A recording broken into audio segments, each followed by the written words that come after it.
Hello everyone. तो बेटा हम पढ़ रहे हैं ह्यूमन रिप्रोडक्शन और आज की वीडियो में हम पढ़ने वाले हैं मेंस्ट्रुअल साइकिल। तो मेंस्ट्रुअल साइकिल क्या होता है? तो मेंस्ट्रुअल साइकिल बेटा फीमेल प्राइमेट्स की रिप्रोडक्टिव साइकिल होती है। फॉर एग्जांपल मंकीज में, एप्स में और ह्यूमंस में। अब प्राइमेट्स क्या होते हैं? तो बेटा प्राइमेट्स किंगडम एनिमेलिया के फाइलम कॉर्डेटा की क्लास मेमेलिया का एक ऑर्डर है जिसमें आते हैं animals like monkeys, apes and humans. तो इनकी जो रिप्रोडक्टिव साइकिल होती है उसको बोलते हैं मेंस्ट्रुअल साइकिल। अगर हमें मेंस्ट्रुअल साइकिल को डिफाइन करना हो तो एक मेंस्ट्रुएशन से लेके दूसरे मेंस्ट्रुएशन तक जितने भी साइक्लिक इवेंट्स होते हैं इनको हम बोलते हैं मेंस्ट्रुअल साइकिल। मेंस्ट्रुएशन क्या होता है? Menstruation is the breakdown of endometrium and forming a fluid जो कि वजाइना के थ्रू बाहर आता है। इसको कॉमन लैंग्वेज में हम पीरियड्स बोलते हैं, ठीक है। सो the reproductive cycle in the female primates, example in monkeys, apes and humans, is called menstrual cycle. The cycle of events starting from one menstruation till the next one is called the menstrual cycle. अब बेटा हमें पता है, हमने पढ़ा है कि human females में जो रिप्रोडक्टिव साइकिल होती है वो प्यूबर्टी में स्टार्ट होती है और रिप्रोडक्टिव साइकिल एक मेंस्ट्रुअल साइकिल मेंस्ट्रुअल फेज से स्टार्ट होती है जब मेंस्ट्रुएशन होता है। तो जब किसी फीमेल में, किसी ह्यूमन फीमेल में फर्स्ट मेंस्ट्रुएशन होता है at the time of puberty तो उसको बोलते हैं menarche. Clear? So menarche is the first menstruation at the time of puberty. Clear? अब ये जो रिप्रोडक्टिव साइकिल होती है, ये जो मेंस्ट्रुअल साइकिल होती है, ये ह्यूमन फीमेल्स में बेटा हर 28 टू 29 डेज में रिपीट होती है। यानी ये जितने भी साइक्लिक इवेंट्स हैं इनके बीच में 28 टू 29 डेज का गैप रहता है। दैट मीन्स एक मेंस्ट्रुअल साइकिल 28 टू 29 डेज की होती है ऑन एन स्टैंडर्ड। अब ये डिफरेंट फीमेल्स में डिफरेंट रीजंस की वजह से वेरी कर सकती है, बट स्टैंडर्ड हम इसको 28 टू 29 डेज का मानते हैं, ठीक है। तो in human females, the menstrual cycle is repeated at an average interval of about 28 or 29 days. Clear? अब मेंस्ट्रुअल साइकिल में बेटा 4 फेजेस होते हैं। First menstrual phase, second follicular phase या फिर जिसको हम प्रोलिफरेटिव फेज भी बोलते हैं, third ovulatory phase and fourth luteal phase जिसको सिक्रीटरी फेज भी बोलते हैं। इन सारे फेजेस को हम एक एक करके पढ़ेंगे, इवन डायग्राम की हेल्प से भी समझेंगे। क्लियर? देन बेटा जब प्रेगनेंसी होती है तो मेंस्ट्रुअल साइकिल के जितने भी इवेंट्स होते हैं वो सब रुक जाते हैं, यानी मेंस्ट्रुएशन भी नहीं होगा। मेंस्ट्रुअल साइकिल के जितने भी इवेंट्स हैं वो सब प्रेगनेंसी में रुक गए। प्रेगनेंसी यानी जब फीमेल का एग फर्टिलाइज हुआ, जाइगोट बना, जाइगोट से एम्ब्रियो बना और उस एम्ब्रियो का इम्प्लांटेशन हो गया फीमेल के यूट्रस में, तो फीमेल प्रेग्नेंट है। तो इस कंडीशन में मेंस्ट्रुअल साइकिल के जितने भी इवेंट्स होंगे वो रुक जाएंगे और मेंस्ट्रुएशन भी नहीं होगा। Clear? So during pregnancy, all events of the menstrual cycle stop and there is no menstruation. Clear? अब अगर फीमेल के एग का फर्टिलाइजेशन नहीं हुआ तो उसकी बॉडी में जो कॉर्पस ल्यूटियम बना था वो डिजेनरेट हो जाएगा और साथ ही साथ जो एंडोमेट्रियम होती है वो डिसइंटीग्रेट हो जाती है और एक फ्लूइड बनाती है और वजाइना के थ्रू बाहर आती है। इसी को हम बोलते हैं मेंस्ट्रुएशन और मेंस्ट्रुएशन से ही नई साइकिल बिगिन होती है। क्लियर? तो वही लिखा हुआ है, in the absence of fertilization the corpus luteum degenerates, thus disintegration of the endometrium takes place जिसकी वजह से मेंस्ट्रुएशन होगा जो कि मार्क करेगा beginning of the new menstrual cycle. Clear? अब जैसे मेनार्क फर्स्ट मेंस्ट्रुएशन होता है वैसे ही मेनोपॉज होता है बेटा लास्ट मेंस्ट्रुएशन, यानी मेंस्ट्रुअल साइकिल का रुक जाना। ह्यूमन फीमेल्स में रिप्रोडक्टिव साइकिल, मेंस्ट्रुअल साइकिल एक एज के बाद रुक जाती है जिसको बोलते हैं menopause, cessation of menstrual cycle. Humans में ये अराउंड 50 ईयर्स की एज में होता है। क्लियर? देन नेक्स्ट एक टर्म है एमिनोरिया। इसका मतलब होता है एब्सेंस ऑफ मेंस्ट्रुएशन। ये अलग अलग रीजंस की वजह से हो सकता है, जैसे या तो प्रेगनेंसी की वजह से हो सकता है, प्रेगनेंसी में भी मेंस्ट्रुएशन नहीं होगा, या फिर हार्मोनल इम्बैलेंस की वजह से हो सकता है, स्ट्रेस की वजह से हो सकता है, या फिर पुअर हेल्थ की वजह से हो सकता है। इसके बहुत सारे रीजंस हो सकते हैं, बट अगर मेंस्ट्रुएशन एब्सेंट है फीमेल में तो इस फिनोमिना को बोलते हैं एमिनोरिया। क्लियर? तो चलिए अब पढ़ते हैं हम मेंस्ट्रुअल साइकिल अलग अलग फेजेस की फॉर्म में, अलग अलग इवेंट्स की फॉर्म में, ठीक है। जब भी किसी फीमेल में मेंस्ट्रुअल साइकिल होती है तो चेंजेस होते हैं उसके यूट्रस में और ओवरी में। तो हम 2 टाइप के इवेंट्स पढ़ते हैं, uterine events and ovarian events. ये चेंजेस 2 ऑर्गन्स के हार्मोन्स की वजह से होते हैं, ओवरी के हार्मोन्स और पिट्यूटरी के हार्मोन्स। तो दो हार्मोन्स के लेवल हम पढ़ेंगे, ओवेरियन हार्मोन लेवल जिसमें आते हैं एस्ट्रोजन और progesterone, and pituitary hormone level that is FSH and LH, follicle stimulating hormone and luteinizing hormone. Clear? तो बेटा मेंस्ट्रुअल साइकिल स्टार्ट होती है मेंस्ट्रुअल फेज से, और मेंस्ट्रुअल फेज स्टार्ट होता है मेंस्ट्रुएशन से, जो कि चलता है डे 1 से लेके डे 5 तक। मेंस्ट्रुएशन में क्या होता है बेटा कि अगर एग फर्टिलाइज नहीं होता है तो कॉर्पस ल्यूटियम डीजनरेट हो जाता है, जिसकी वजह से ओवेरियन हार्मोन लेवल यानी एस्ट्रोजन और प्रोजेस्टेरॉन का लेवल डिक्रीज हो जाता है। देखिए डे 1 से लेके डे 5 तक एस्ट्रोजन और प्रोजेस्टेरॉन लो अमाउंट में प्रेजेंट है। इनके लो अमाउंट में प्रेजेंट होने की वजह से यूटेराइन लाइनिंग की जो ब्लड वेसल्स हैं वो कंस्ट्रिक्ट हो जाती हैं और यूटेराइन लाइनिंग को ब्लड सप्लाई नहीं हो पाता, जिसकी वजह से जो एंडोमेट्रियम है, ये जो आपको यूटेराइन इवेंट्स में दिखाया गया है पिंक कलर से, ये एंडोमेट्रियम की थिकनेस दिखाई गई है। तो ब्लड सप्लाई ना होने की वजह से एंडोमेट्रियम डिसइंटीग्रेट हो जाती है और टूट जाती है विद ब्लड वेसल्स, और एक फ्लूइड बनाती है जो कि वजाइना के थ्रू बाहर आता है, जिसको हम कॉमन लैंग्वेज में पीरियड्स बोलते हैं और बायोलॉजिकल लैंग्वेज में मेंस्ट्रुएशन बोलते हैं। तो first phase is menstrual phase जिसमें मेंस्ट्रुएशन होता है। ये अराउंड 3 से 5 दिन तक चलता है। इसको हम कॉमन लैंग्वेज में मेंसेस भी बोलते हैं। मेंसेस क्या है? एंडोमेट्रियम ब्रेक हो रही है और ब्लड वेसल्स के साथ वजाइना के थ्रू फ्लूइड की फॉर्म में बाहर आ रही है। इसमें ओवेरियन हार्मोन लेवल एकदम लो रहता है। ओवेरियन इवेंट की बात करें तो यहाँ पे फॉलिकुलर डेवलपमेंट जस्ट बिगिन होता है। और अगर हम पिट्यूटरी हार्मोन लेवल की बात करें तो पिट्यूटरी के हार्मोन का लेवल FSH और LH का लेवल भी डे 1 से लेके डे 5 तक यानी मेंस्ट्रुअल फेज में लो रहता है। ठीक है, इसके बाद आता है बेटा फॉलिकुलर फेज जिसको हम प्रोलिफरेटिव फेज भी बोलते हैं। तो फॉलिकुलर फेज जैसा कि इसका नाम बता रहा है, ओवरी में फॉलिकल डेवलपमेंट होगा, प्राइमरी से मैच्योर ग्राफियन फॉलिकल बनेगा। ये चलता है डे 6 से लेके डे 14 तक अराउंड। ठीक है, जब ये फॉलिकल डेवलपमेंट होगा, ये फॉलिकल डेवलपमेंट होता है पिट्यूटरी के हार्मोन्स की वजह से। एंटीरियर पिट्यूटरी रिलीज करता है FSH और LH, तो इसीलिए इस फेज में इनका लेवल हाई रहता है, जिसकी वजह से फॉलिकुलर डेवलपमेंट होता है। अभी जो ग्रोइंग फॉलिकल होते हैं ये एस्ट्रोजन और प्रोजेस्टेरॉन रिलीज करते हैं, क्योंकि फॉलिकल हमारा ओवरी में प्रेजेंट है और यही एस्ट्रोजन प्रोजेस्टेरॉन रिलीज कर रहा है, इसीलिए इनको ओवेरियन हार्मोन बोला जाता है। तो इस फेज में इनका लेवल भी हाई रहता है। और यूटेराइन इवेंट की अगर हम बात करें तो इस फेज में जो एंडोमेट्रियम डिसइंटीग्रेट हुई थी वो रीजनरेट होती है थ्रू प्रोलिफरेशन, इसीलिए इस फेज को बेटा हम प्रोलिफरेटिव फेज भी बोलते हैं।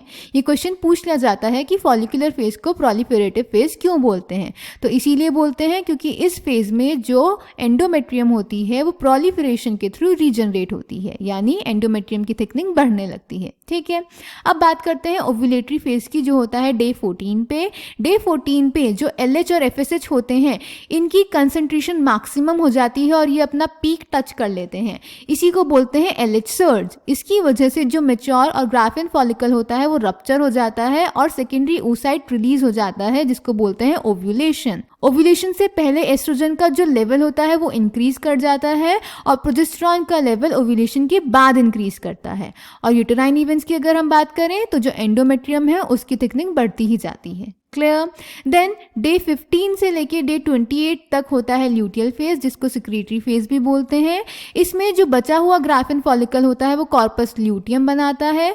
कॉर्पस ल्यूटियम प्रोजेस्टेरॉन रिलीज करता है, इसीलिए प्रोजेस्टेरॉन का लेवल इंक्रीज होता है, जिसकी वजह से एंडोमेट्रियम की थिकनिंग एकदम मेंटेन रहती है। यहाँ पे एंडोमेट्रियम ने खुद को प्रिपेयर कर लिया है अगर एग फर्टिलाइज होता है तो इम्प्लांटेशन के लिए। क्लियर? और LH और FSH का लेवल कम रहता है। ठीक है, अगर एग फर्टिलाइज हो जाता है तो ये साइकिल यहीं स्टॉप हो जाएगी और इम्प्लांटेशन हो जाएगा, प्रेगनेंसी होगी फीमेल की बॉडी में। बट अगर एग फर्टिलाइज नहीं होता है तो ये जो कॉर्पस ल्यूटियम है ये रिग्रेस करने लगता है और अल्टीमेटली डीजनरेट कर जाता है, जिसकी वजह से एस्ट्रोजन प्रोजेस्टेरॉन का लेवल डिक्रीज होता है और एंडोमेट्रियम ब्रेक हो जाती है और वापस से मेंस्ट्रुएशन, मेंसेस स्टार्ट होता है और नई साइकिल बिगिन होती है। ठीक है, तो ये है पूरी मेंस्ट्रुअल साइकिल बेटा। अब इसको लिख के नोट्स की फॉर्म में समझ लेते हैं। हम हर एक फेज में हर एक इवेंट की बात करेंगे, ठीक है।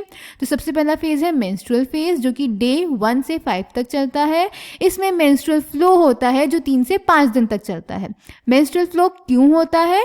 Due to breakdown of endometrial lining and its blood vessels. ये कब होता है? अगर एग फर्टिलाइज, ओवम फर्टिलाइज नहीं होता, if the released ovum is not fertilised.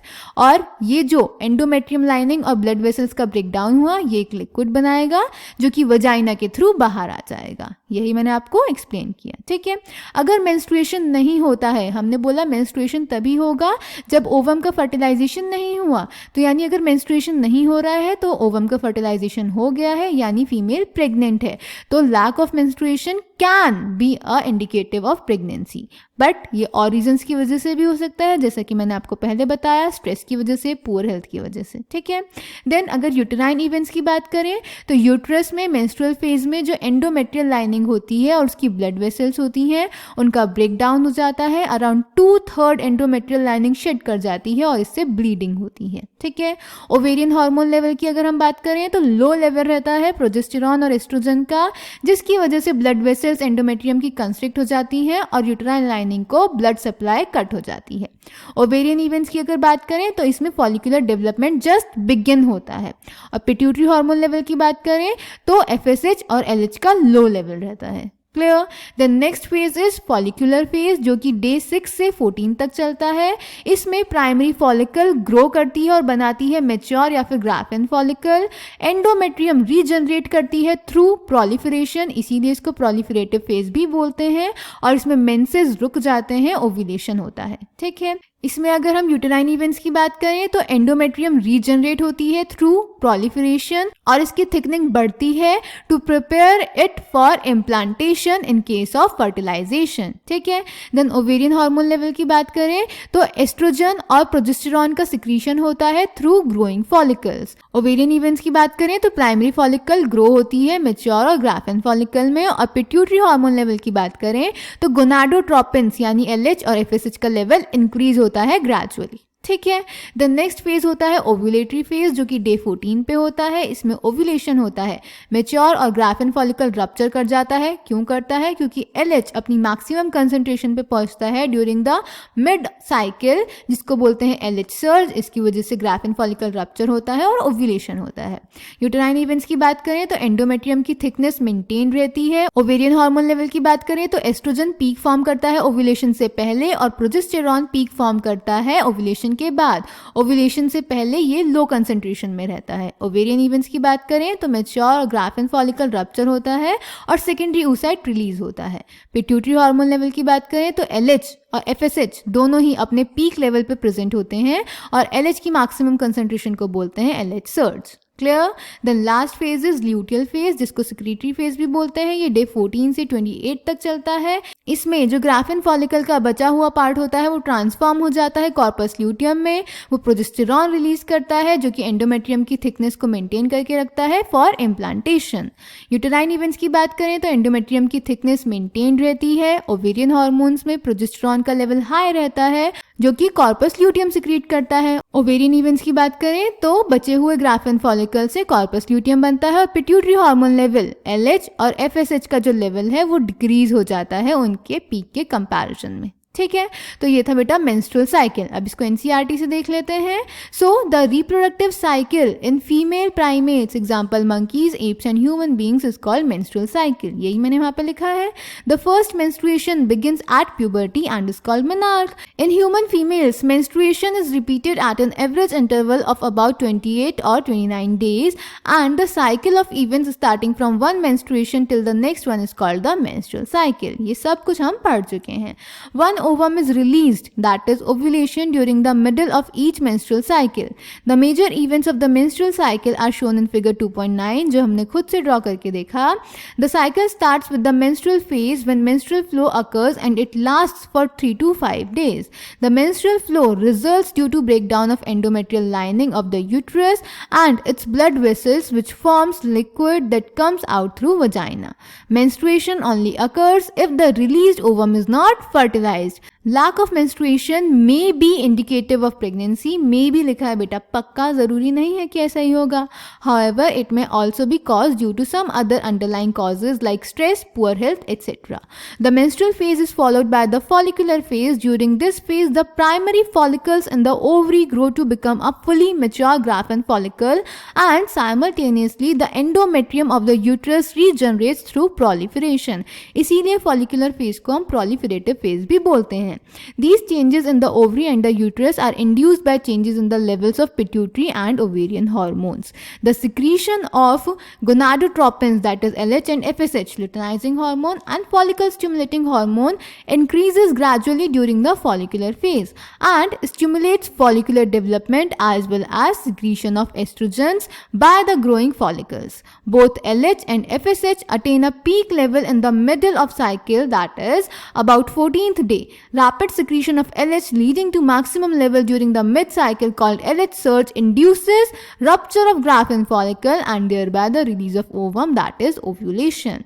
The ovulation, that is ovulatory phase, is followed by the luteal phase, during which the remaining parts of the Graafian follicle transform as the corpus luteum. The corpus luteum secretes large amounts of progesterone, इसीलिए इसको secretory phase भी बोलते हैं, which is essential for maintenance of the endometrium. Such an endometrium is necessary for implantation of the fertilized ovum and other events of pregnancy.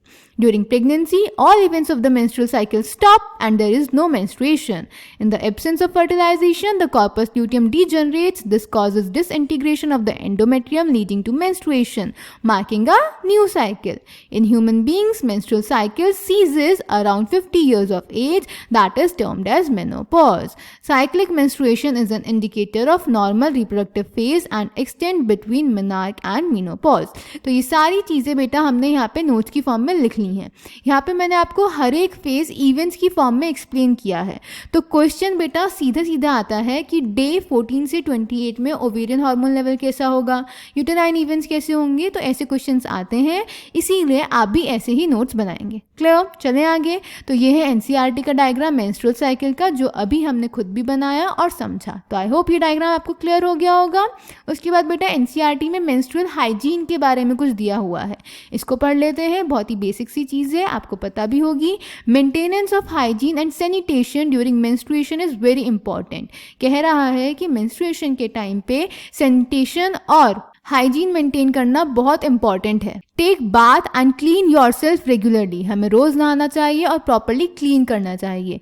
Use sanitary napkins और clean homemade pads use करने चाहिए. Change sanitary napkins और homemade pads after every 4 to 5 hours as per the requirement. Dispose of the used sanitary napkins properly, wrapping it with a used paper. Do not throw the used napkins in the drain pipe of toilets or in the open area. After handling the napkin wash hands with soap. तो ये basic knowledge है, आपको पता होनी चाहिए अपनी hygiene और health maintain करने के लिए. ठीक है. तो ये था बेटा मेंस्ट्रुअल साइकिल. इसको ध्यान से एनसीईआरटी से पढ़ेंगे, प्रॉपर नोट्स बनाएंगे. इंपॉर्टेंट टॉपिक है, इससे क्वेश्चन ज़रूर आता है. जो भी डाउट्स होंगे आप कमेंट सेक्शन में पूछ सकते हैं. Thank you.